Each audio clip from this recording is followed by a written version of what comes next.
தந்தை மகன் தூய ஆவியாரின் பெயராலே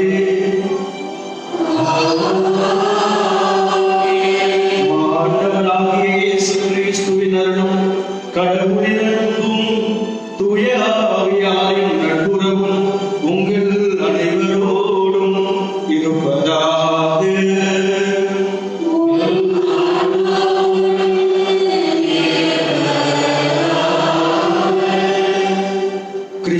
பிரியமான சகோதர சகோதரிகளே, இன்று நாம் தவக்காலத்தை ஆரம்பிக்கின்றோம். தவக்காலம் என்பது அருளின் காலம், புனிதத்தின் காலம், மனமாற்றத்தின் காலம். கடவுளுடைய அருளை நமது மனமாற்றத்தின் வழியாக மனிதனுடைய ஒவ்வொரு வாழ்க்கையும் அவருடைய உடலும் உள்ளமும் எண்ணமும் புனிதமாய் மாற்றம் பெற்று இறைவனுடைய அருளை பெறுவதற்கான ஒரு புனிதமிக்க காலமாக திரு அவை நமக்கு கொடுத்திருக்கிறது. எனவே இறைவனுடைய அருளை நாம் பெறுவதற்கு, இறைவனுடைய இந்த மேலான அருள் வளங்களை நாம் பெற்றுக்கொண்டபடியாக நாளில் நாம் அழைக்கப்படுகின்றோம். நமது நெற்றியில திருநூறு பூசி நாம் இறைவனுக்கு சொந்தம் என்பதையும், நமது வாழ்க்கை நிலையற்றவை என்பதையும், நாம் மனமாற்றம் பெற வேண்டும் என்ற இந்த 3 சிந்தனைகளை இந்த சாம்பல் முதல் நமக்கு வெளிப்படுத்துகிறது. எனவே இந்த புனிதமிக்க நாளிலே இந்த புனித பணி வழியாக மனமாற்றம் பெறுவோம். இறைவனை பெறுகின்ற காலமாக இந்த தவக்காலம் நமக்கு மாறட்டும். மனமாற்றங்கள் பெற்று இறைவனுடைய உயிர்ப்பின் மகிமையை பொருளுள்ள முறையிலும் புனிதமிக்க முறையிலும் கொண்டாடுவதற்காக தயாரிக்கின்ற காலமாக இந்த 40 நாட்கள் நமக்கு கொடுக்கப்பட்டிருக்கின்றன. எனவே இந்த புனித வழி வழியாக இந்த புனித தவக்காலத்தை நாம் துவங்குகின்ற வேளையில இறைவனுடைய அருளை நாம் அதிகமாய் பெற்றுக்கொள்வோம். ஜெபம், தவம், நற்செய்தி வழியாக. எனவே இந்த புனிதமிக்க இறை அருளை பெறுகின்ற இந்த வேளையில நாம் கண்களை மூடுவோம். நம்மையே நாம் அர்ப்பணிப்போம். நம்மை முழுவதுமாக மீண்டுமாக இறைவன் நமக்கு ஒரு மீண்டும் அருளின் காலத்தை கொடுத்திருக்கிறார். எனவே இந்த நாட்களிலே இந்த தவக்காலத்தை நான் பொருளுள்ள முறையிலே நான் பயன்படுத்துவேன். இறைவனின் அருளை பெறுவதற்கான எல்லா விதமான வழிகளையும் தேடுவேன் என்ற உறுதி எடுத்து இந்த புனித பணிகளை நாம் மன்றாடுவோமாக. ஆண்டவரே, புனித நோன்புகளின் வழியாக கிறிஸ்தவ வாழ்வின் போராட்டத்தை தொடங்க எங்களுக்கு உதவியருளும். கிறிஸ்தவ வாழ்வின் ஆன்மீக தீமைகளுக்கு எதிராக நாங்கள் போரிட்டு தன்னடக்கத்தின் உதவியால் காக்கப்படுவோமாக. உம்மோடு ஆவியாய் ஒன்றில் இறைவனாய் என்றென்றும் வாழ்ந்து ஆட்சி செய்கின்ற எங்கள் ஆண்டவரும் உம் திருமகனாகிய இயேசு கிறிஸ்து வழியாக உம்மை மன்றாடுகின்றோம்.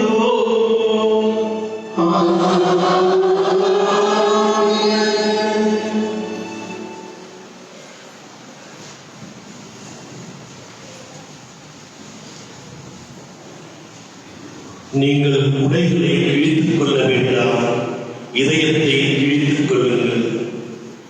முதல் வாசகம் இறைவாக்கினர் யோபின் நூலிலிருந்து வாசகம். அதிகாரம் 2 இறைவார்த்தை 12-18 முடிய.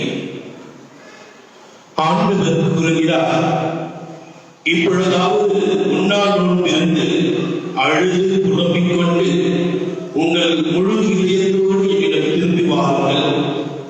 நீங்கள் உங்கள் உடைகளை இழித்துக் கொள்ள வேண்டாம், இதயத்தை இழித்துக் பாருங்கள்.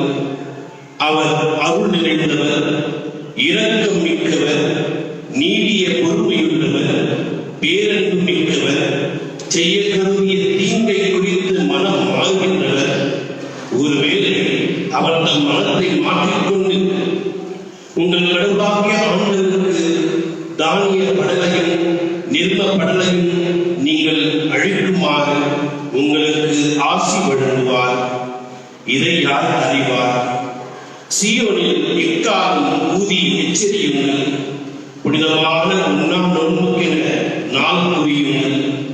வழிபாட்டு பேரணியை திரட்டுங்கள். மக்களை திரண்டு வரச் செய்யுங்கள். புனித கூட்டத்திற்கு ஏற்பாடு செய்யுங்கள். முதியோரை குடிவரச் செய்யுங்கள். பிள்ளைகளையும் பால் குடிக்கும் குழந்தைகளையும் ஒரு சேர கூட்டுங்கள். மணமகன் தன் அறையை விட்டு வெளியேறட்டும். மணமகள் தன் மஞ்சத்தை விட்டு புறப்படட்டும்.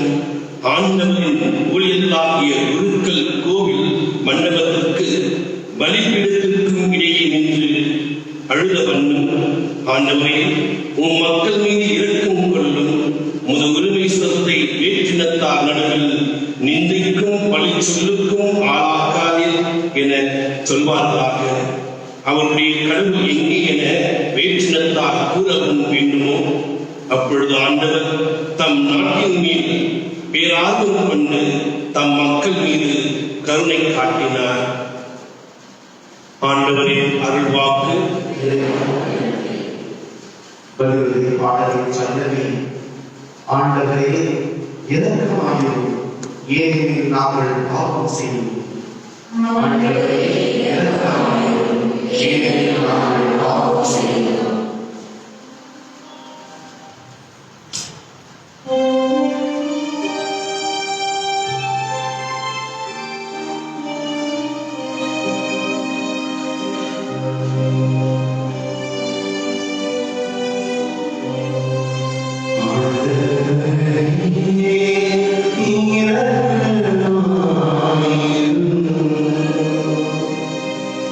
Amen.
இரண்டாம் வாசகம். கடவுளோடு ஒப்புரவாகுங்கள், இதுவே தகுந்த காலம். திருத்தூதர் பவுல் கொரிந்தியருக்கு எழுதிய இரண்டாம் திருமுகத்திலிருந்து வாசகம். சகோதர சகோதரிகளே, நாங்கள் கிறிஸ்துவின் தூதுவர்களாய் இருக்கின்றோம். கடவுளே எங்கள் வாயிலாக வேண்டுகோள் விடுக்கிறார். ஆகவே கடவுளோடு ஒப்புரவாகுங்கள் என்று கிறிஸ்துவின் சார்பில் நாங்கள் மன்றாடுகின்றோம்.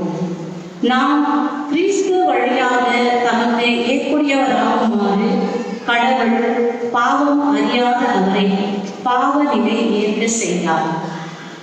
நீங்கள் கடவுளிடமிருந்து பெற்றுக்கொண்ட அருளை வீணாக்க வேண்டாம் என அவரோடு இணைந்து உழைக்கும் நாங்கள் கேட்டுக்கொள்கின்றோம். தகுந்த வேளையில் நான் உமக்கு பதிலளித்தேன், விடுதலை நாளில் உமக்கு துணையாக இருந்தேன் என கடவுள் கூறுகிறார். இதுவே தகுந்த காலம், இன்றே மீட்பு நாள். ஆண்டவர் வழங்கும் அருள்வாக்கு.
வார்த்தைகள் 1:6-14-18 அக்காலத்தில் இயேசு தம் சீடரை நோக்கி கூறியது, மக்கள் பார்க்க வேண்டும் என்று அவர்கள் முன் உங்கள் அறச்செயல்களை செய்யாதீர்கள்.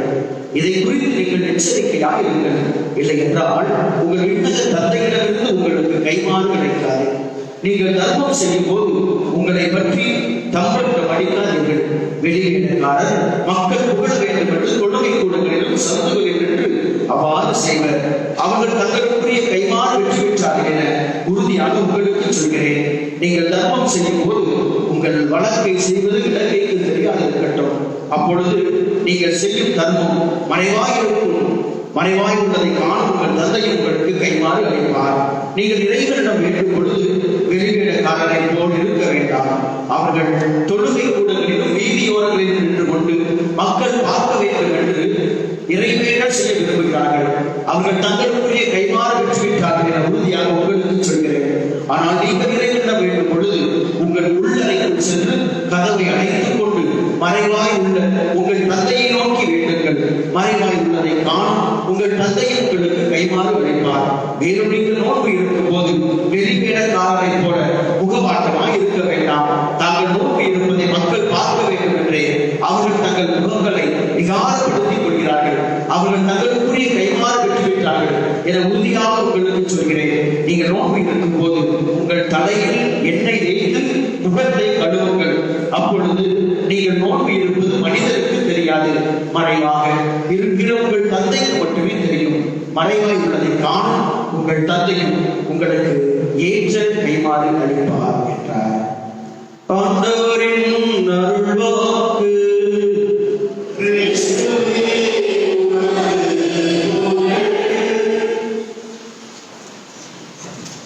Praise the Lord. Praise the Lord. Praise the Lord.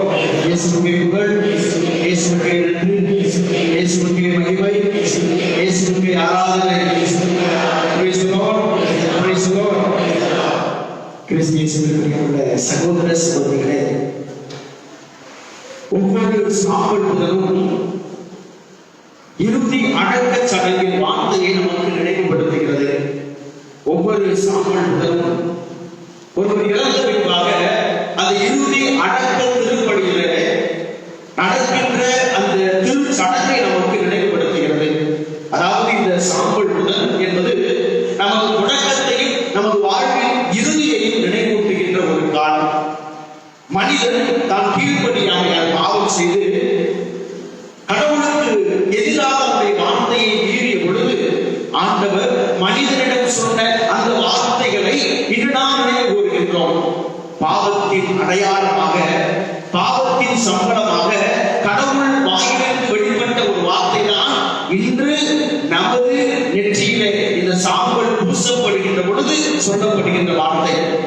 மனிதனே, நீ மண்ணாய் இருக்கிறாய், எனவே நீ பிறந்த மண்ணுக்கே திரும்புவாய்.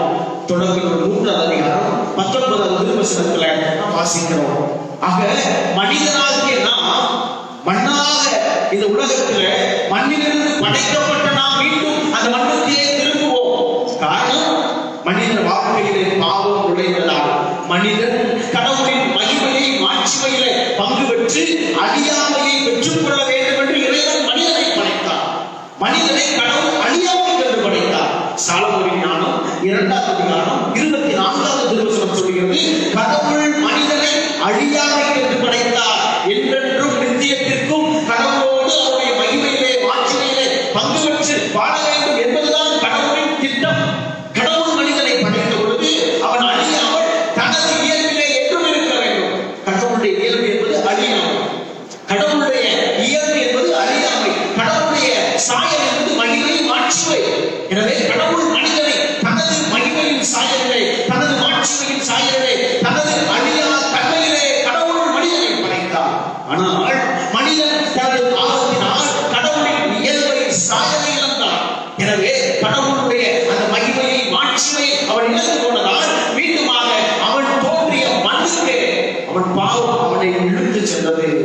எனவேதான் இந்த சாம்பல் முதலை இந்த நாளிலே நாம் ஆரம்பிக்கின்ற பொழுது நமது நெற்றியில இந்த சாம்பலை பூசி, மனிதனை நீ மண்ணாய் இருக்கிறாய், நீ மண்ணுக்கே திரும்புவாய் என்ற இந்த வார்த்தைகளும், மனம் திரும்பி நற்செய்தியை நம்புங்கள் இந்த வார்த்தைகளும் நமது நெற்றியிலே பூசப்படுகின்றன.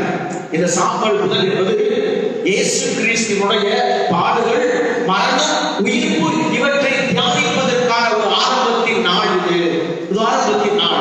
எனவே இந்த காலம் என்பது அருளின் காலம், கடவுளுடைய அருளை பெற்றுக் கொள்ளுகின்ற காலம்.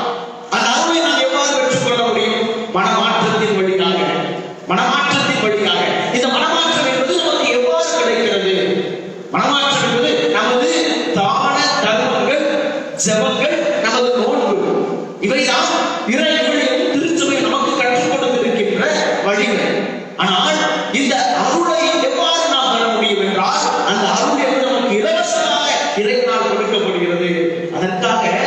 நாம் எதுவும் உடைப்பதில்லை, அதற்காக நாம் எதுவும் செய்வதில்லை.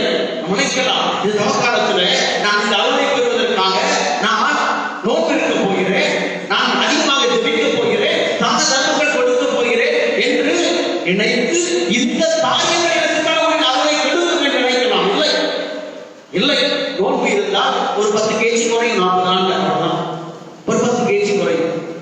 ஆக எனக்கு இந்த ஜெப வாழ்வை நான் கூட்டுகின்ற பொழுது எனது உறவு கடவுளோடு இணைந்து கொள்கிறது. தான தர்மங்கள் செய்கின்ற பொழுது எனது உறவுகளை நான் என்னையே தாழ்த்தி என்னிடம் இருப்பதை பிறருக்கு நான் கொடுக்கிறேன். இவைதான் இந்த 3 காரியங்கள். ஆனால் கடவுளின் அருளை நான் எவ்வாறு பெற முடியும், கடவுளுடைய இரக்கத்தை நான் எவ்வாறு பெற முடியும் என்றால் அதற்கு நான் செய்கின்ற செயல்கள் அல்ல, எனது செயல்கள் அல்ல, எனது தானமோ தர்மமோ ஜெபமோ புனித வாழ்வு எதுவும் அல்ல, எனது மாற்றங்கள் அல்ல. மாறாக இறைவனுடைய அருள் என்பது கடவுளின் பரிசுத்த ஒரு இலவச கொடை. The grace of God is a free gift. Nobody can gain it. யாரும் அதை சம்பாதிக்க முடியாது. அதைத்தான் இன்றைய இந்த விழாவும் இந்த 40 நாட்களும் நமக்கு எதை கொடுக்கிறது என்பதை இன்றைய திருவாசகங்கள் நமக்கு அழகாக சுட்டி காட்டுகிறது, அழகாக சுட்டி காட்டுகிறது. இன்று முதல் வாசகத்துல நாம் வாசிக்க கேட்டோம். ஆண்டவர் சொன்னார், நீங்கள் என்னிடம் திரும்பி வாருங்கள். ஆண்டவர் ஒவ்வொரு மக்களையும் அழைக்கிறார். இதோ இப்பொழுது நீங்கள் உண்ணா நோன்பிருந்து அழுது புலம்பிக் கொண்டு என்னிடம் திரும்பி வாருங்கள், என்னிடம் திரும்பி வாருங்கள் என்றால் கடவுள் ஒவ்வொருவரையும் உள்ளத்தை திரும்புகின்ற தேவனாய் அவர் அழைக்கிறார். உடைகளை மாற்றுவது அல்ல தவக்காலம், உடைகளை மாற்றுவது அல்ல தவக்காலம், உணவுகளை தவிர்ப்பது அல்ல தவக்காலம். நீங்கள் வாழ்வது போல் வாழுங்கள். ஆனால் உங்கள் உள்ளம் மாறவில்லை என்றால் உடைகள் மாறி பயனில்லை, உணவுகள் மாறி பயனில்லை. உறவுகளை தவிர்த்துவிட்டு உங்கள் பாவங்களை நீங்கள் தவிர்க்கவில்லை என்றால் பயனல்ல, பயன்கள் இல்லை. என்றால் சாப்பிடுவது எல்லாம், சாப்பிடாதது கூட சாப்பிடுவது எல்லாம் வேறு இடங்களுக்கு சென்று விடுகின்ற ஆண்டவர் சொல்கிறார். ஆண்டவர் சொல்றாரு, நீங்கள் உண்ணுகின்ற உணவு உங்களை தீட்டுப்படுத்தாது. நீங்க சொல்றீங்க, நீங்க நினைக்கிறீங்க, ஐயோ இந்த 40 நாள் நான் கறி சாப்பிடாம, இந்த 40 நாள் நான் எதுவுமே சாப்பிடாம இருந்துட்டேன்னா நான் தூய்மையாகிறேன். இல்லை, இந்த உணவுகள் உங்களை தூய்மைப்படுத்தாது. நீங்கள் நோன்பு இருந்தால் அது உங்கள் உடலை, உங்கள் உள்ளத்தை தூய்மைப்படுத்தாது. என்ன கொஞ்சம் காசு மிச்சமாகும், அவ்வளவுதான். கொஞ்சம் காசு மிச்சமாகும், ஒரு 10-15 kg உணவெல்லாம் குறையும், அவ்வளவுதான். வேறு ஒன்றும் நமக்கு பயன் இருப்பதில்லை. நாம் அதிகமாக இந்த நவகாலம் என்றாலே கிறிஸ்தவர்களாகிய நாம் அதிகமாக நாம் இவ்வாற்று அதிகமாக முக்கியத்துவம் கொடுப்பது உணவுகளை தவிர்ப்பதும் உடைகளை மாற்றுவதும். இதுதான், இது முக்கியமல்ல, இது நமக்கு ஒரு தேவைப்பட்ட. ஆனால் கடவுள் சொல்கிறார், உங்களுடைய உடைகளை நீங்கள் கிழித்துக் கொள்ளாதீர்கள், மாற்றிக் கொள்ளாதீர்கள், ஆனால் உங்கள் உள்ளத்தை நீங்கள் கிழித்துக் கொள்ளுங்கள். ஆண்டவர் சொல்றாரு, உங்க உள்ளத்தில் இருக்கிற எல்லாவற்றையும் நீங்க மாற்றுங்க. உங்க உள்ளத்தில் இருப்பதற்கு நீங்க நோன்பு இருங்கள். எதை நீங்க தவிர்க்க போறீங்க? உங்க உள்ளத்துல கோபம், பொறாமை, பகைமை, பழி சொல், சண்டை போடுகின்ற எண்ணங்கள், பிறரை கெடுக்கின்ற தீ எண்ணங்கள், பொறாமைகள், தீய எண்ணங்கள், பகைமை எண்ணங்கள், விபச்சார எண்ணங்கள், காம உணர்வுகள், இவைதான் உங்கள் உள்ளத்தில் இருக்கின்றன. எனவே உள்ளிருந்து வெளியிலிருந்து உள்ளே போவது உங்களை புனிதப்படுத்தாது, தூய்மைப்படுத்தாது. மாற்றி நீங்கள் வாழ்ந்து பாருங்கள். வருடம் தவக்காலம் வந்தால் ஏதோ நாங்கள் சாப்பிட மாட்டேன், என்னுடைய உடையை மாற்றிக் கொள்ளுவேன், மாற கொள்ளுகிறேன். இல்லை, இந்த தவக்காலத்தை நீங்கள் மாற்றி வாழ்ந்து பாருங்கள், மாற்றி வாழ்ந்து பாருங்கள். உணவுகளை தவிர்ப்பதை விட்டுவிடுங்கள், உடைகளை மாற்றுவதை விட்டுவிடுங்கள். ஒவ்வொரு நாளும் எனக்கு உணவுகளை நான் இந்த நாள் சாப்பிட மாட்டேன் நினைப்பதை விட இன்னைக்கு நான் அல்லது இந்த வாரத்தில் நான் கோபப்பட மாட்டேன், அதுதான் உண்மையான நோன்பு, அதுதான் உண்மையான நோன்பு. இன்னைக்கு நான் மாட்டுக்கறி சாப்பிட மாட்டேன், அது இல்லை உண்மையான நோன்பு. நாளைக்கு நான் மீன் சாப்பிட மாட்டேன், அது இல்லை உண்மையான நோன்பு. இல்லை, இந்த வாரத்தில் நான் கோபப்பட மாட்டேன். நம்ம நினைச்சு பாருங்க, அதுதான் உண்மையான தவக்காலம், அதுதான் உண்மையான அன்பின் காலம், அதுதான் உண்மையான உயிர்ப்பை கொண்டாடுவதற்கு தயாரிப்பின் காலம். முட்டை சாப்பிட்டேன்னா நல்லா இருப்பேன், இந்த வாரத்துல இல்லை, இந்த வாரத்துல நான் யாரையும் முந்திக்கிட்டு போய் சண்டை போட மாட்டேன், யாரும் மூக்க உடைச்சுக்கிட்டு பேச மாட்டேன், தவறாக பேச மாட்டேன், பொருளை பேச மாட்டேன் நினைச்சு பாருங்க. அதுதான் உண்மையான நோன்பு. முட்டையை தவிர்ப்பது அல்ல. போய் முந்திக்கிட்டு போய் முந்திரி கொண்ட மாதிரி மூக்க உடைச்சுக்கிட்டு யார் பேரையும் எடுக்காதீங்க, யாருடைய ஆணையும் எடுக்காதீங்க. அதுதான் நாட்டுக்கறி சாப்பிட மாட்டேன். இல்லை, ரொம்ப தலைக்கடிச்சு ஆடாதீங்க, உங்கள் தலைக்கலத்தை நீங்கள் நிறுத்துங்கள். அதுதான் உண்மையான நோன்பு. நாட்டுக்கறி சாப்பிடாம இருந்தா புனிதமா இல்லை, அது கிடைக்குமா? இல்லை. ஆணவத்தை குறையுங்கள். நாட்டுக்கறி சாப்பிடுவது குறைக்கிறத விட ஆணவத்தை குறைச்சு பாருங்க, ஆணவத்தை குறைச்சு பாருங்க. இதுதான் உண்மையான நோன்பு. கடவுள் சொல்கிறார், உங்களுடைய உள்ளத்தில் இருப்ப எல்லாம் உங்கள் வாழ்க்கையை அசிங்கப்படுத்தும், பாவப்படுத்தும், உங்கள் வாழ்க்கையை அழிக்கும். நீ புனிதமாக வாழ வேண்டும் என்றால், கடவுளுடைய அருளை பெற வேண்டும் என்றால் நீ மட்டும்தான் வழி. கடவுள் நம்மை மனமாற்றத்திற்கு அழைக்கிறார். ஆனால் எப்படி அழைக்கிறார் தெரியுமா? நாம் நினைக்கிறோம் இந்த தவக்காலம் என்பது நமது மனமாற்றத்தின் காலம் என்று. ஆனால் இந்த தவக்காலம் என்பது கடவுள் மனமாறுகின்ற காலம். எங்கே நினைச்சு பார்த்துக்கலாமா? கடவுள் சொல்றாரு, நீ மாறிய நாம் மாறிக்கிறோம்பா. உன்னை அபிஷேகம் செய்ய, உன்னை ஆசீர்வதிக்க, உனக்கு அருளை கொடுக்க, உனக்கு மன்னிப்பை கொடுக்க, உனக்கு இரக்கத்தை கொடுக்க நான் மாறிக் கொள்கிறேன். நான் சொல்றேன், பொய் சொல்றேன். முதல் வாசகம் கேட்டீங்களா? முதல் வாசகம் கேட்டீங்களா? இந்த வார்த்தை வந்துச்சா? நான் தலைமை ரெண்டே தரம் ஒருத்தரை இப்படியாடு, ஒருத்தர் இப்படியாடு. நான் என்ன பண்ணுறது? உண்மையான பொடியா கேட்டீங்களா? முதல் வாசகத்துல ஆண்டவர் என்ன சொன்னாரு? என்ன சொன்னாரு சொல்லுங்க? கறி சாப்பிடாதீங்க, மீன் சாப்பிடாதீங்க, முட்டை சாப்பிடாதீங்க. அப்படியே அவசரம் இல்லையா? அப்ப யாருக்கீங்க அப்படியே இருக்கீங்க. கடவுள் என்ன சொல்றாரு தெரியுமா? நான் அருள் மிக்கவர், நான் அருள் மிக்கவர், என்னிடம் திரும்பி வாருங்கள், உங்களுக்கு நான் இரக்கம் உள்ள தந்தையாக இருப்பேன். ஆண்டவர் சொல்றார் அழகிய வார்த்தை, உங்களுக்கு நான் செய்ய போகின்ற தீமையை குறித்து நான் மனம் மாறுவேன். இப்ப தவக்காலம் யாருக்கு முதல்ல மனமாற்றத்தின் காலம்? சத்தமா சொல்லுங்க, சத்தமா சொல்லுங்க. பரவாயில்ல, மாசம் தயவுசெய்து பூசி மாசம் பார்க்கறது ரொம்ப கஷ்டமா இருக்குது. ஏன்னா பூசிக்கு இந்த மாசத்துக்கு சம்பந்தமே இல்லை. ஏன்னா திருப்பதி என்பது சுகமணிக்கின்ற ஒரு திருப்பதி. ஆனா அது வந்து மாசம் போட்டு கதை போகலாம். சென்னைக்குங்க தனிப்பட்ட சொந்த முயற்சிகள். சொல்லுங்க, யார் முதலில் மனமாறுவது? சத்தமா சொல்லுங்க. ஆண்டவர் சொல்றாரு, நான் உங்களுக்காக உங்க வாழ்க்கையை புனிதப்படுத்த, உங்களை ஆசீர்வதிக்க, உங்கள் பாவங்களை மன்னிக்க யார் மனமாறதா? சத்தமா சொல்லுங்க. வாய்க்கு மட்டும் சொல்லுங்க. ஆண்டவர் மனமாற, அது மட்டும் சொல்றேன். ஆண்டவர் சொல்றாரு, கடவுள் தன் மனதை மாற்றிக் கொள்வார். கடவுள் தன் மனதை மாற்றிக் கொள்வார். ஒன்று, அவர் செய்ய கருதிய தீமையை குறித்து அவர் மனமாறுவார். இரண்டாவது, அவர் தனது மனத்தை மாற்றிக்கொண்டு உங்களுடைய எல்லா விதமான பாவங்களை மன்னிப்பார். கடவுள் எனக்காக மனமாறுவார். தவக்காலம் என்னது? கடவுள். கடவுள். அப்ப யார் முதல்ல மனமாறுவது? யாரு? அவர் மாறுவது நான் சும்மா உட்கார்ந்து வேண்டியதா? இல்ல, நான் மாற வேண்டும். அதுக்குதான் தவக்காலம். என் தேவன் அவர் எனக்கு ஆசீர்வாதத்தை கொடுக்க அவர் மனமாறுகிறார். ஒன்று. இரண்டாவது என்ன தெரியுமா? இந்த தவக்காலம் என்றால் நம்மையே நாம் இழப்பது, அதாவது பாவத்திற்குள் இறந்து நாம் புனிதத்திற்குள் நுழைவது. அப்ப முதலில் யார் இறந்தார் என்று தெரியுமா?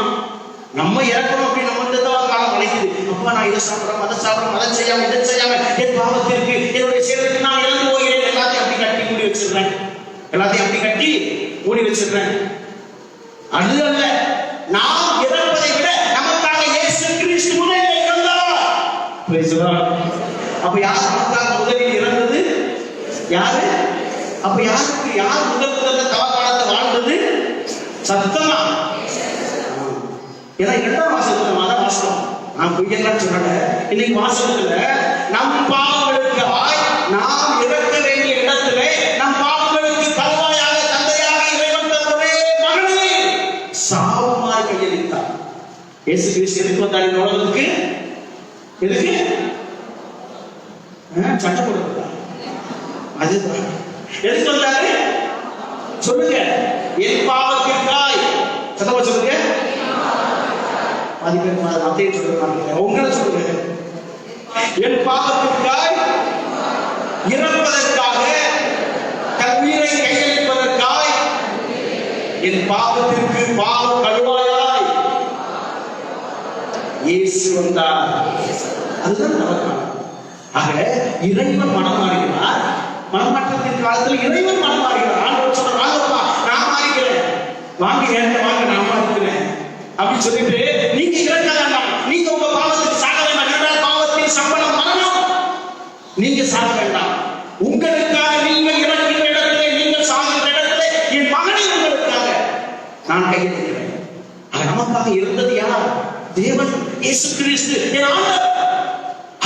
அவர் எனக்காக இருந்தார். எனவே அவர் சம்பாதித்த இந்த அருளை, இந்த இரக்கத்தை, இந்த மீட்பை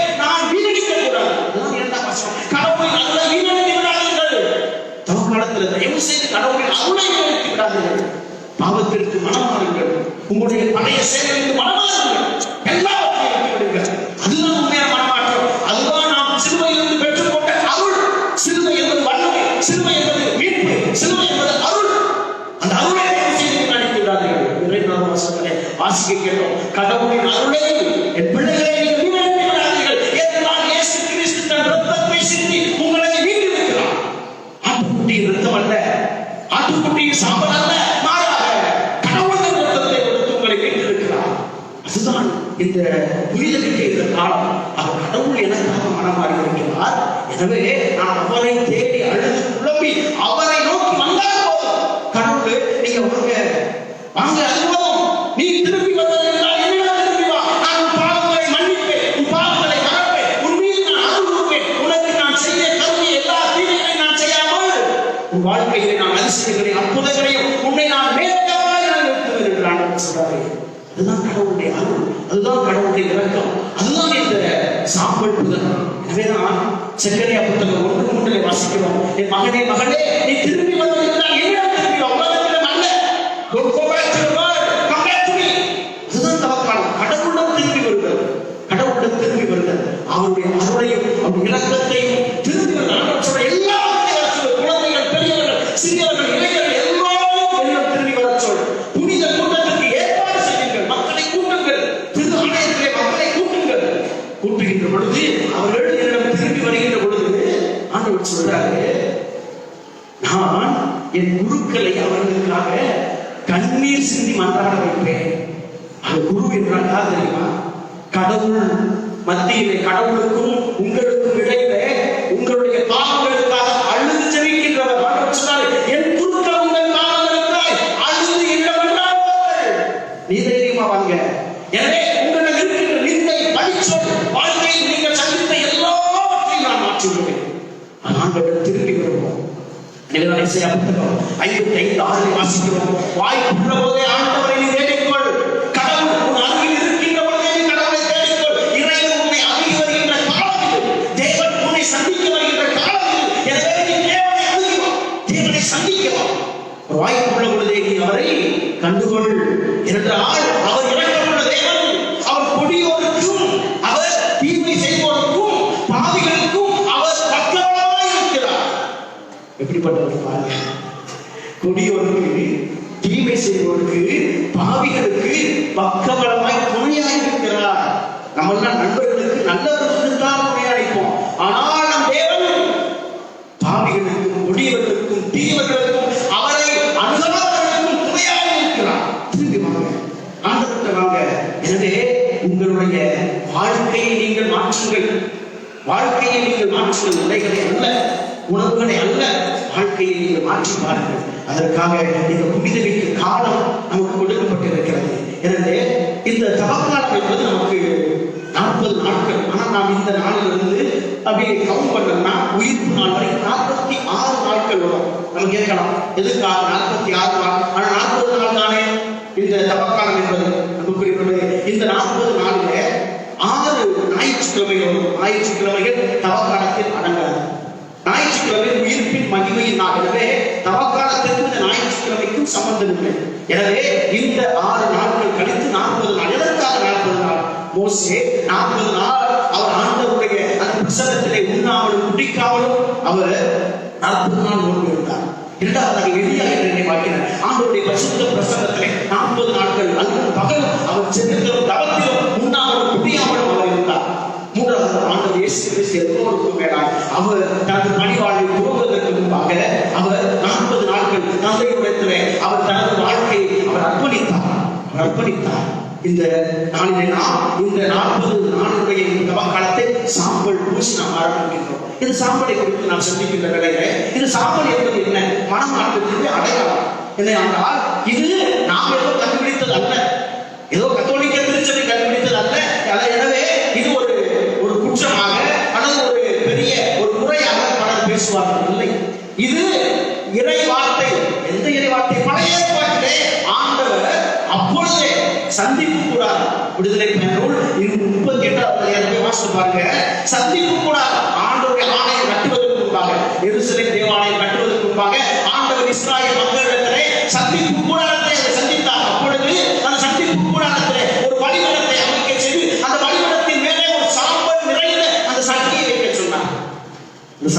சட்டி இருக்க சொன்னார். ஒரு பாத்திரத்திலே சாம்பல் இருக்க வேண்டும். அந்த பாத்திரம் என்பது, அந்த சாம்பல் என்பது மனமாற்றத்திற்காக, பாவ மன்னிப்பிற்கான அடையாளமாக இருக்க வேண்டும். எண்ணிக்கை 19 அதிகாரத்திலே முதலாக இந்த சாம்பல் எவ்வாறு தயாரிக்கப்படுகிறது, இந்த சாம்பல் என்றால் என்ன என்று பழைய பாட்டிலே ஆண்டவர் சொல்றாரு. ஒரு கிடாரியை எடுத்து, செங்கிடாரியை எடுத்து அதை கட்டைகள் நிறைய வைத்து அதை எரிக்க வேண்டும். அந்த சாம்பலை புனிதனிக்க தூய்மையான இடத்திலே கொட்டி வைக்க வேண்டும். அந்த சாம்பல் மனமாற்றத்தின் அடையாளமாக, பாவத்தின் மன்னிப்பின் அடையாளமாக இந்த சாம்பல் விளங்கும். எனவே இந்த சாம்பலை தண்ணீரிலே கரைத்து அது பாவிகளுடைய அந்த உடலிலே அது தெளிக்கப்படும், அது அவர்களுடைய ஊற்றப்படும். காரணம் மனமாற்றத்தின் அடையாளமாக. இந்த சாம்பலை குறித்து நாம் நிறைய வார்த்தையிலே பல இடங்களிலே வாசிக்கிறோம். முற்கதாய் இஸ்ராயேல் மக்கள், யூத மக்களை கொள்வதற்காக அரசு கட்டளையிட்டபோது இந்த முற்கதாய் தண்ணீரில் சாம்பலை பூசிக்கொண்டு அவர் நோக்கி இருக்கிறார். எஸ்தர் அரசி அவர் தண்ணீரில் சாம்பலை போட்டுக் கொண்டு நோக்கி இருக்கிறார். தானியேல், யோனா அவருடைய அறிவித்த நற்செய்தியை கேட்டு நினிவே நகர மக்கள் சாம்பலை பூசிக்கொண்டு சாக்குடை நிறுத்தி அவர் நோக்கி இருந்து ஜெபிக்கிறார்கள். ஆக இந்த சாம்பல் என்பது வெறுமை அடையாளம், மனமாற்றத்தின் அடையாளமாக இருக்கிறது. எனவேதான் இந்த சாம்பலை நாம் நமது வெற்றியில பூசுகிறோம். எனவே இந்த நாள் நமக்கு நமது வெறுமையை குறிக்கின்ற ஒரு நாளாக இருக்கிறது. வெறுமையை குறிக்கின்ற நாள். காரணம் என்ன? கடவுள் இல்லாமல் நாம் வெறுமையை, கடவுள் இல்லாமல் இந்த உலகத்தில் எல்லாம் இருந்தும் நாம் வெறுமைதான் என்ற ஒரு சிந்தனையை நமக்கு கொடுக்கிறது. இந்த நாளிலே இந்த தவக்காலத்தை இன்னும் பொருளுள்ள முறையில நாம் வாழ வேண்டும் என்றால் இந்த நற்செய்தியை நாம் எடுத்துக் கொள்வோம். நற்செய்தியை ஆண்டவர் முதல் எதை பற்றி பேசினார் தெரியுமா? எதை பற்றி பேசினாரு? நற்செய்திக்கு முதல் எதை வாசிக்க கேட்டீங்க? மாஸ்க் போட்டு காதல தொடர்ந்து இருந்துச்சு, வாய்தான் முடிவு. எதை வாசிக்க கேட்டீங்க? ஆண்டவர் முதல் எதை பற்றி பேசினார்? ஒரு துண்ட பதில் தர்மத்தை குறித்து ஆண்டவர் பேசினார். முதல்ல ஜெபத்தை குறித்தல்ல, நோன்பை குறித்தல்ல. நமக்கு முதல்ல ஜெபம், தவம். கடைசியில வேணும்னா இருந்தா போனா குறைச்சிட்டு போற 5 ரூபாய். ஆண்டவர் பேசுகின்ற முதல் காரியமே தர்மம். ஏன் தெரியுமா? தர்மம் அதுதான் முதல் செயலாக இருக்க வேண்டும். தோபிக்கு உள்ள 4 அதிகாரம் 10வது வசனத்தை வாசிக்கிறோம்.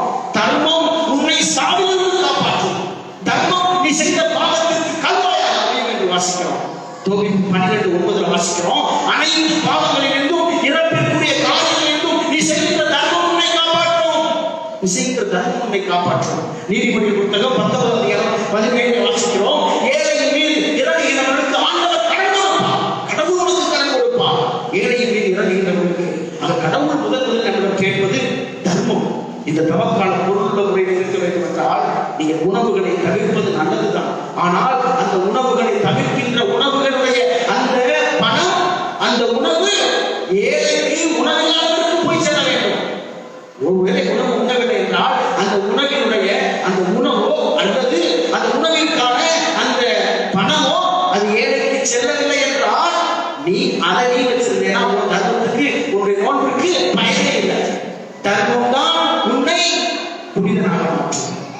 இரண்டாவது ஆண்டவர் சொல்வது உபவாசம், தபம், ஜபம். இந்த 3 காரியங்களை நாம் இந்த நாளிலே அதிகமாக ஜபத்திலே நாம் அழைத்திருக்கின்ற பொழுது இறைவனோடு இணைகிறோம். இறுதியாக ஆண்டவர் சொல்வது உண்ணா நோன்பு என்பதை நோய் அவற்றையும் அப்படியே எல்லாம் இறந்தது போல ஒரு இறந்து வீடு போல இருக்க வேண்டாம். உங்க வீடு மகிழ்ச்சியாக பவுடர் போடுங்க, பரவாயில்ல கொண்டு வைங்க, பூவெல்லாம் வாங்க, ஒன்றும் பிரச்சனை இல்லை. ஏன்னா காரில் அந்த காலத்துல பூ பூக்காது. அதனால நம்ம பூ வைக்கிறது, வீடு வைக்கிறது, எங்க கோயில் வைக்கிறது, எங்கேயுமே வைக்கிறது இல்லை. அதுக்காக நம்ம நாட்டுக்கு அப்படியா இல்லை.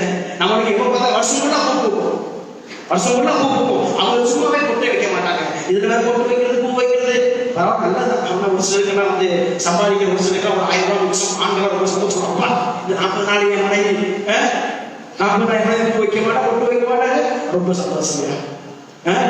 கணவன் மாலை போட்டாங்க, அப்பா ரொம்ப சந்தோஷம். என்ன அடிக்க மாட்டாரு, திட்ட மாட்டாரு, எந்த தப்பு செய்ய மாட்டாரு அப்படின்னு பெண்களுக்கு நம்ம சந்தோஷம். இது இருந்தது தவக்காலம். அன்புக்குரியவர்களே, கடவுளை நோக்கி திரும்பி வருவோம். இந்த தவக்காலத்தை நாம் வித்தியாசமாக வாழ்ந்து பார்ப்போம். அதுக்கு தான் ஒரு திருத்தத்தை அழகாக சொல்லியிருக்கிறார் திருத்தந்தை பிரான்சிஸ் அவர்கள். நீங்க எதை நோன்பு இருக்க போறீங்க? கோபத்தை, பொறாமையை, பகைமை, எண்ணங்களை இது நோன்பு இருக்க. உறவுகளை அல்ல, உடைகளை அல்ல மாற்ற வேண்டாம். இறைவனுடைய அந்த அருளின் உள்ளத்தை மாற்றுவோம். பெறுவோம். இந்த தவக்காலம் நமக்கு அருள் காலமாய் மாறட்டும். இந்த தவக்காலத்தில் நாம் நமது உள்ளங்கள் மனங்கள் மாறி மகிமையான உயிர்ப்பை கொண்டாடுவோம். ஆமென்.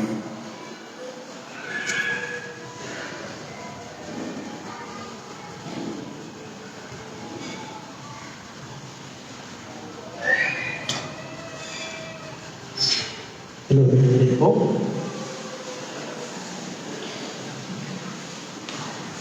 திருப்பதியுடைய துவக்கத்தில் நாம் பாவ மன்னிப்பு வழிபாடு நாம் நடத்தவில்லை. எனவே இந்த சாம்பல் மந்திரிக்கின்ற இந்த சடங்கும் நம் மீது பூசப்படுகின்ற இந்த சடங்கும் நமக்கு பாவ மனத்துயர் வழிபாடாக இந்த வேளையில திருச்சபை நமக்கு கொடுத்திருக்கிறது. எனவே இந்த வேளையில கண்களை கொடுப்போம், கரங்களை குடிப்போம். உண்மையான ஒரு தவக்காலமாக, நமது உள்ளம் மாறுகின்ற தவக்காலமாக, பாவங்களை தவிர்க்கின்ற ஒரு தவக்காலமாக, நமது உள்ளத்தை உடைத்து மாற்றுகின்ற ஒரு தவக்காலமாக, அருளின் காலமாக மாறி இந்த வேளையில நாம் நோக்கி நாம் மன்றாடுவோம். அன்புமிக்க சகோதர சகோதரிகளை, தந்தையாம் கடவுளை நோக்கி பணிவுடன் மன்றாடுவோம். தவத்தின் அடையாளமாக நம் தலை மீது இடப்படும் திருநூற்றை புனிதப்படுத்த அவர் இரக்கம் கொள்வார். இறைவா, எங்கள் தாட்சியின் பொருட்டு நீ மனம் எழுகிறேன், பரிகாரங்களினால் மகிழ்கின்றேன். பக்தியுள்ள எங்கள் வழிபாட்டுகளுக்கு செவிசாய் தரணும். திருநூற்றை பூசிக்கொள்ளும் அடியார்கள் மீது உமது ஆசியை அருளை கனிவுடன் பொழிந்தரணும். அதனால் நாங்கள் தவக்காலத்தின் தவ முயற்சிகளை பின்பற்றி திருமகனின் பாஸ்கா நிகழ்வை கொண்டாடவும் தூய்மைப்படுத்தப்பட்ட மனதுடன் வாழவும் தகுதி பெறுவோமாக எங்கள் ஆண்டவராகிய இயேசு கிறிஸ்துவின் பெயரால் உம்மை மன்றாடுகின்றோம்.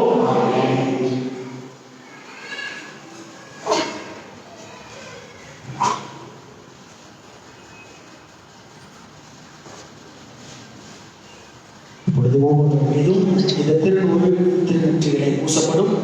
மனமாய் நற்செய்தி நம்புங்கள் அல்லது மனிதா நினைவுகொள், நீ மண்ணாய் இருக்கிறாய், மண்ணுக்கே திரும்புவாய் என்ற இந்த வாசகங்களோடு நம்ம நெற்றியிலே இப்பொழுது இந்த புனித நீர்கள் பூசப்படும்.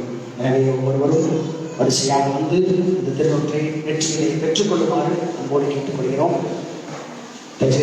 நெற்றியிலே பூசிட்டு குனிந்து நான் வரவேன்னா நிமிர்ந்து நெற்றியிலே பூசிக்கொள்ளுங்கள். முன்னாடி கூடியதாக இருக்கிறவங்க எல்லாம் வயசை எடுத்துக்கிட்டு தயவுசெய்து கொஞ்சம் அதிர்ஷ்டம் யாருமே இருக்கு வர வேண்டாம், எல்லாருக்கும் பூசப்படும்.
தேவனுடைய பரிசுத்த பாதத்தை சமர்ப்பித்து இது தவ காலத்தை பொருளுள்ள முறையிலே கொண்டாட வேண்டிய அருளையும் இரக்கத்தையும் மனமாற்றத்திற்குரிய வல்லமை இந்த வேலையை கேட்டு செலுத்துவோம்.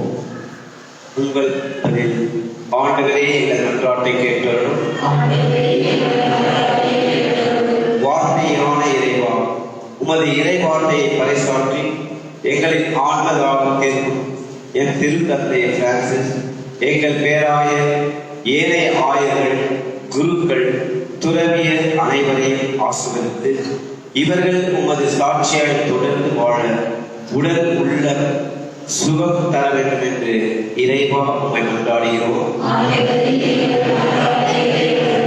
நீதியின் தலைவரே இறைவா, என் நாட்டு தலைவர்களும் சமுதாய தலைவர்களும் மக்களின் நலன் கருதி பல முன்னேற்பாடுகள் எடுத்து அவற்றை நிறைவேற்றவும் எமது நாட்டில் நீதி தலைத்தோறவும் வேண்டுமென்று இறைவா உம்மை கொண்டாடுகிறோம்.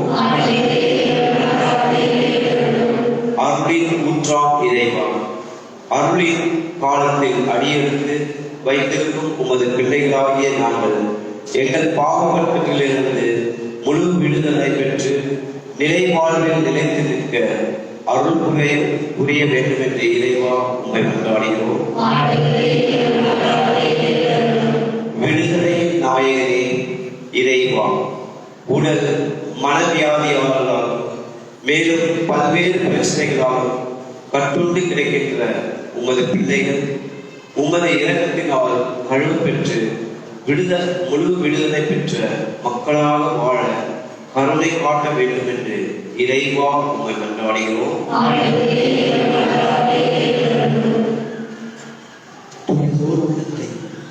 இறைவா என்னுள் படைத்தரும் உறுதி தரும் ஆவியை புதுப்பிக்கும் ஆவியை இறைவா என்னுள் நீர் அனுப்பியர். நீர் விரும்புவது தாழ்வுற்று ஒருங்கிய உள்ளத்தை ஆண்டவரே.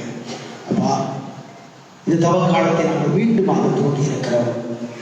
வருடம் வருடம் வந்து போகின்ற ஒரு காலமாக இதுவும் மாறிவிடாமல் எங்கள் வாழ்க்கையில் மனமாற்றத்தை தருகின்ற காலமாக நாங்கள் இதை மாற்றிக்கொள்ள அறிந்தாலும் எங்கள் உணவுகளை தவிர்ப்பதை விட்டு, உடைகளை மாற்றுவதை விட்டு, பிறரை காயப்படுத்துகின்ற வார்த்தைகளிலிருந்து மனம் மாறவும், பிறரை சோகப்படுத்துகின்ற வார்த்தைகளிலிருந்து மனம் மாறவும், கோபத்திலிருந்து மனம் மாறவும், அவன் நம்பிக்கை என்ற நோன்பிலிருந்து நம்பிக்கை என்ற நோன்பை பெற்றுக்கொள்ளவும், கவலைகள் என்ற உணவை தவிர்த்து கடவுள் மீது நம்பிக்கை என்ற தாழ்ச்சியை மேன்மையை பெற்றுக்கொள்ளவும், குறை சொல்கின்றதில் நோன்பிருக்கவும், பிறரை பற்றி தவறாக எண்ணுவதில் நோன்பிருக்கவும், பகைமை எண்ணங்களுக்கு நோன்பிருக்கவும், தன்னலம், வஞ்சகம், வீண் வார்த்தைகள், பிறரை கீழ்ப்பிடுதல், பிற வாழ்வை கெடுத்தல், இவற்றிலும் நாம் நோன்பிருக்கவும் எங்களுக்கு தேவையான அருளை தருகிறார்கள்.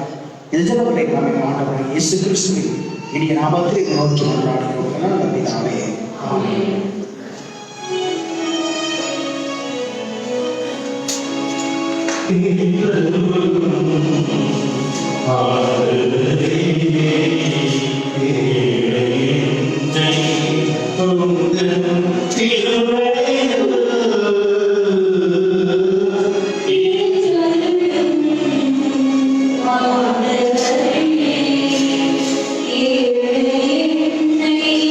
Amen.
சகோதர சகோதரி, என்னுடைய உங்களுடைய நாளை புனித பலி எல்லா வல்ல இறைவனுக்கு ஏற்றாக கொண்டாடுங்கள்.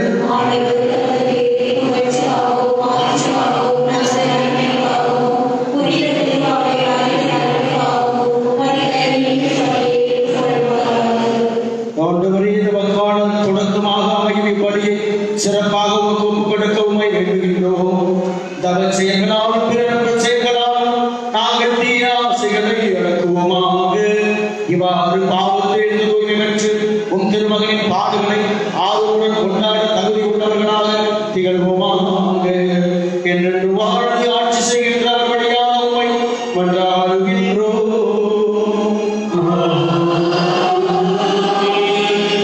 ஆண்டவர் உங்களோடு இருப்பாராக.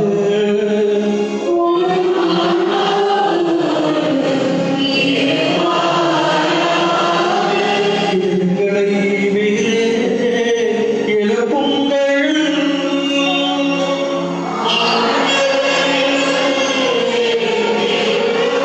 நம் இறைவனாகிய ஆண்டவருக்கு நன்றி கூறுவோம்.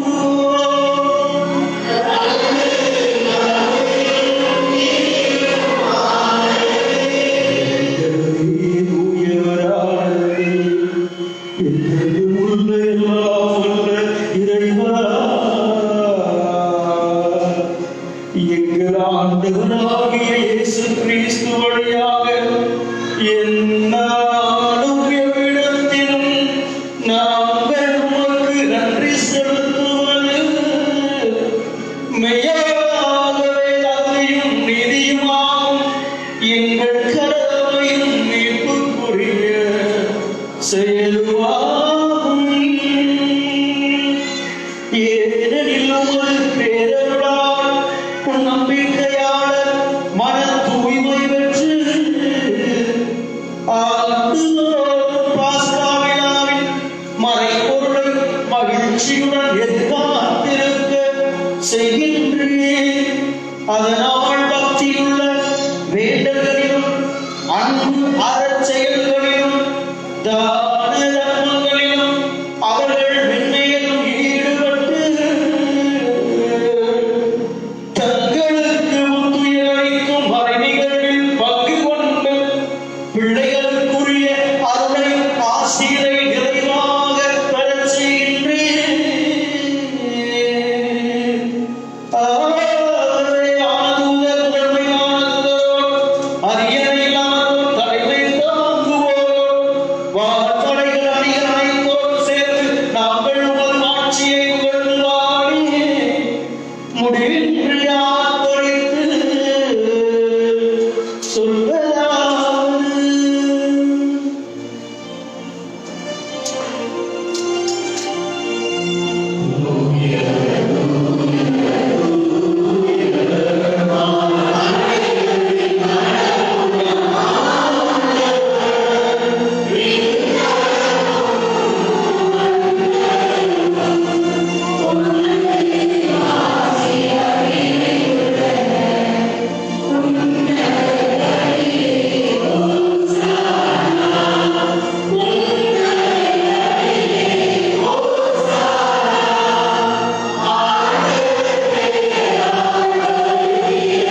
தூய்மை அனைத்திற்கும் ஊற்று. ஆகவே உம்முடைய ஆவியை சேர்ந்து இக்காணிக்கைகளை தூய்மைப்படுத்த உம்மை வேண்டுகின்றோம். இவ்வாறு எங்கள் ஆண்டவராகிய இயேசு கிறிஸ்துவின் உடலும் இரத்தமுமாக எங்களுக்கு இவை மாறுவனவாக. அவர் பாடுபட உளங்கணிந்து தம்மை கையெழுத்த போது அப்பத்தை எடுத்து நன்றி செலுத்தி அதை விட்டு தம் சீடர்களுக்கு அளித்து அவர் கூறியதாவது: அனைவரும் இதிலிருந்து பெற்று உண்ணுங்கள். ஏனெனில் இது உங்களுக்காக கையளிக்கப்படும் என் உடல்.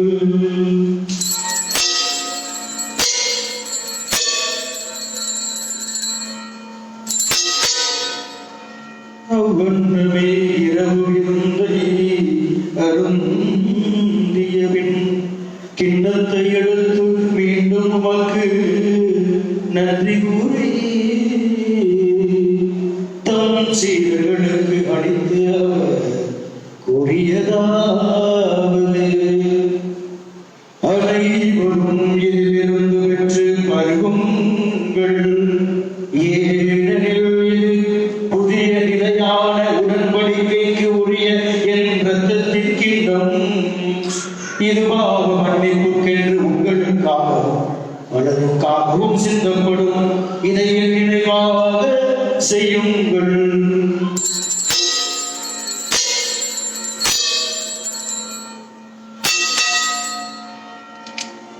நம்பிக்கையின் மறைபொருள்.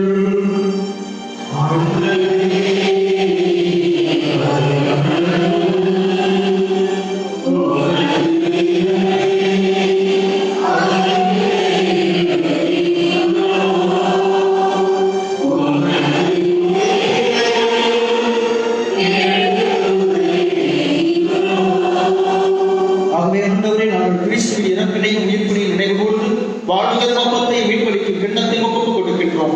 உம் திருமணம் நமக்கு ஊழியக்கூடிய தகுந்தவர்கள் என எங்களை ஏற்றுக்கொண்டு எனவே உமக்கு நன்றி செலுத்துகின்றோம். மேலும் கிறிஸ்துவின் உடலிலும் ரத்தத்திலும் பங்கு கொண்டு எங்களை தூய் ஆவியாரோடு சேர்க்க வேண்டும் என உமை தாழ்மையுடன் கொண்டாடுகின்றோம். ஆண்டவரே, பரவியும் அவையை நினைவு கூர்ந்தோம். எங்கள் நிறுத்தத்தை காட்சி செய்கிறார் பீட்டர் எல்லா திருநிலையிலும் அனைவரோடும் உமது திரு அவை அன்பின் நிறைவு வரச் செய்கிறோம். மேலும் ஈர்த்தல் எதிர்நோக்குடன் துயிலும் எங்கள் சகோதர சகோதரிகளை இறந்தோர் அனைவரையும் இறக்கத்துடன் நினைவு கூர்ந்து உமது திருமுகோடையும் ஏற்றலும். எங்கள் அனைவரும் மீது இரக்கமாயிரும். கடவுளின் கண்டித்தாயும் எங்கள் தாயும் பாதுகாவலியுமான புனித மரியா, அவருடைய கணவரான புனித யோசேப்பு, புனித திருத்தூதர்களுடைய உலகின் நோக்கு மதவராய் இருந்த புனிதர்கள் அனைவருடனும் நாங்கள் நிலைவாழ்வில் பங்கு கொள்ள தகுதி பெற்று உம் திருமகன் இயேசு கிறிஸ்து வழியாக உம்மை புகழ்ந்தேற்று மரபுள்ள உம்மை மன்றாடுகின்றோம். இவர் வழியாக இவரோடு இவரில் எல்லா வல்ல இறைவனாகிய தந்தையே, தூய ஆவியாரின் ஒன்றிப்பில் எல்லா புகழும் மாட்சியும் என்றென்றும் உமக்கு உரியதே.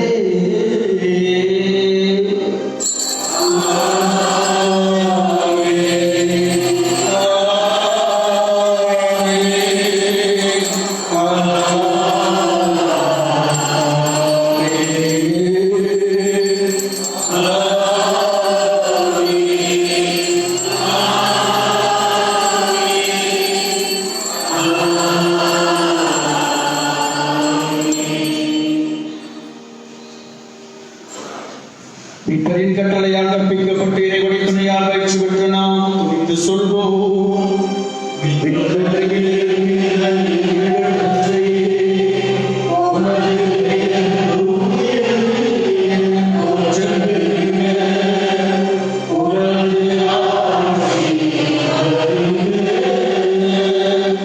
உலக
அச்சமும் இன்றி நலமாயிருப்போமாக.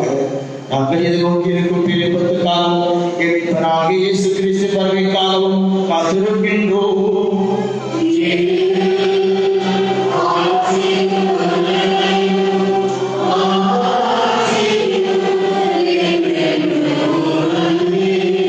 ஆண்டவரே இயேசு கிறிஸ்துவே, அமைதியை உங்களுக்கு விட்டுச் செல்கிறேன், என் அமைதியே உங்களுக்கு அளிக்கின்றேன் என்று உம் திருத்தூதர்களுக்கு மொழிந்தீரே. எங்கள் குற்றங்கள், குறைகள், பாவங்கள், பலவீனங்களை பாராமல் உமது திருவையின் நம்பிக்கையை கண்ணோக்கி உமது திருமணத்திற்கு ஏற்ப அதற்கு அமைதியையும் ஒற்றுமையையும் அளித்தருவீராக. என்றென்று வாழ்ந்து ஆட்சி செய்கின்றவர் நீரே.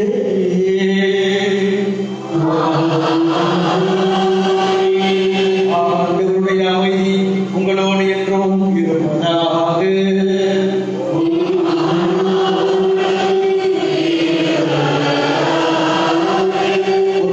கிறிஸ்தின் அமைதியை பகிர்ந்துள்ளோம். கிறிஸ்தின் அமைதி.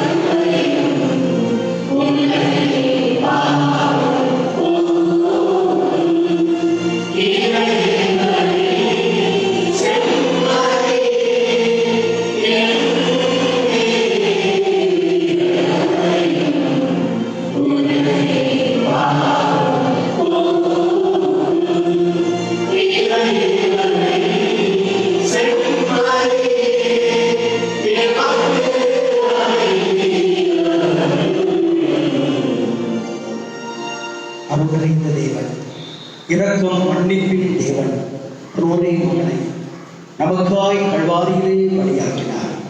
அந்த இறை மகனுடைய செம்மறியினுடைய திருவிழந்திலே நாம் பங்கு கொண்டிருக்கிறோம். இதோ நமக்காக தன்னை கையளித்தார். இது உலகின் பாவங்களை தனது பரிசுத்த இரத்தத்தினால் கழுவிய தேவனின் அருளை பெற்றிருக்கிறோம். இந்த இறை மகனுடைய திருவிழந்திலே பங்கு பெற அழைக்கப்பட்டுள்ள நாம் அனைவரும் பேறு பெற்றோம்.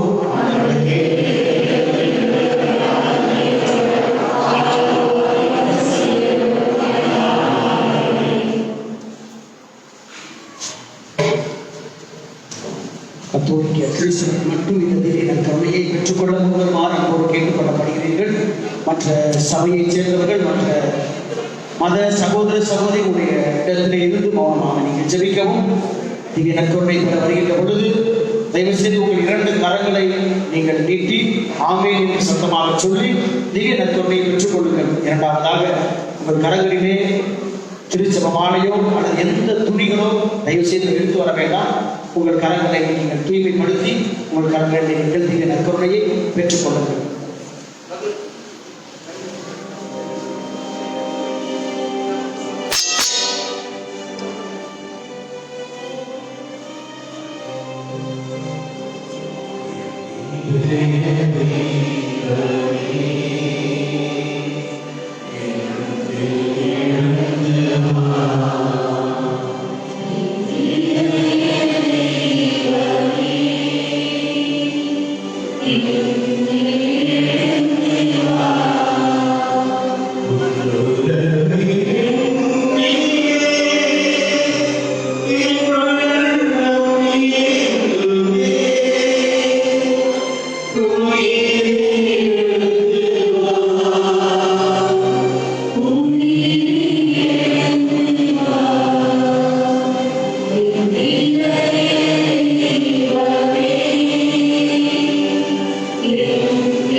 Amen.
இன்று இன்று சுத்தபோசமும் ஒரு சந்தை மனசுக்கு எண்ணினார்.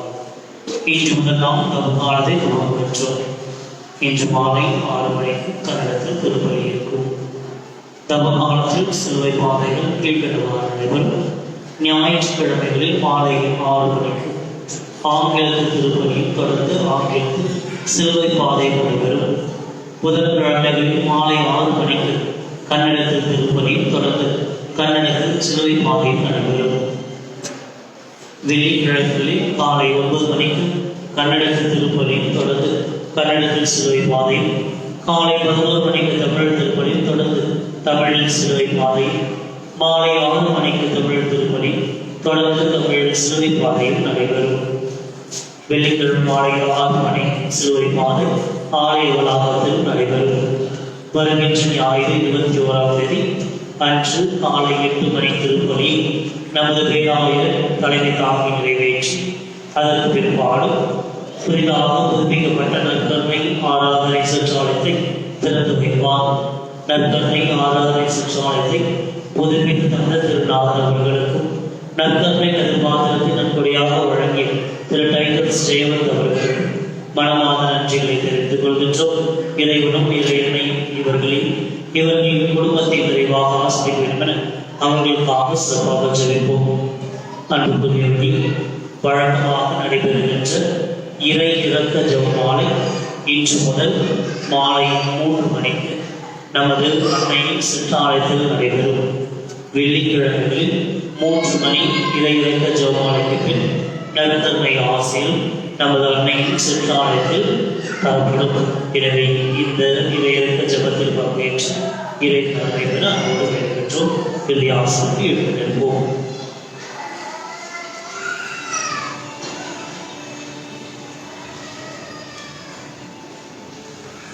நன்றி கூறி மன்றாடுவோமாக.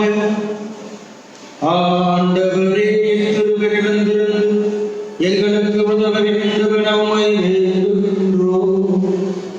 அதனால் எங்கள் நோன்றுகள் உறுதி ஏற்புடையவனாகி நாங்கள் நலமடைய உதவுவனவாக எங்கள் ஆண்டவராகிய கிறிஸ்து வழியாக உம்மை மன்றாடுகின்றோம். ஆண்டவர் உங்களோடு இருப்பாராக.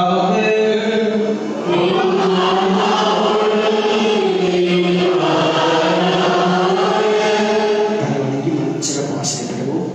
இறைவா, மாண்புக்குரிய உம் திருமகன் தலை வணங்குகிறவர்களுக்கு ஆழமான மனத்துயரை கனிவுடன் தந்தரட்டும். தங்களுக்கு வாக்களிக்கப்பட்ட பரிசுகளை தவ புரிவோர் இலக்கத்துடன் பெற்றுக்கொள்ள தகுதி பெறுவார்களாக.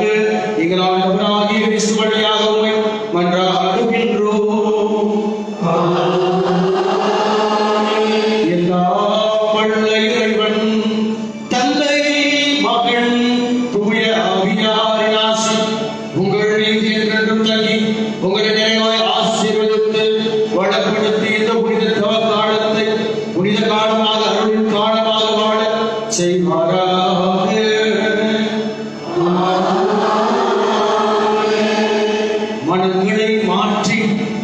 இறைவனுடைய அருளின் காலமாக வாழ சென்ற